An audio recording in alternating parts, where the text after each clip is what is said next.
Magandang umaga, itong News TV Live.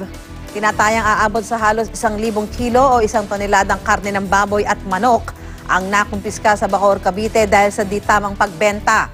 Sorpresang sinuyod ng mga tauhan ng Task Force Bantay Karne ng National Meat Inspection Service o NMIS ang palengke kaninang madaling araw. Ayon sa ahensya, hindi dapat nakabalandra lang ang mga frozen meat dahil dapat ay nasa tamang storage facility tulad ng refrigerated display chiller o insulated chest chiller na may yelo ang mga ito. Ito'y para mapanatili raw ang pagkasariwa ng mga karne at para hindi makontamina ng mga mikrobyo na posibleng pagmula ng sakit.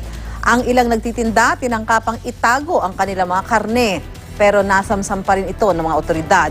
Dadalhin ang mga nakumpiskang frozen meat products sa rendering facilities para sunugin. Payo naman ng NMIS sa publiko, maging mapanuri sa pamimili, lalo na ngayong Kapaskuhan.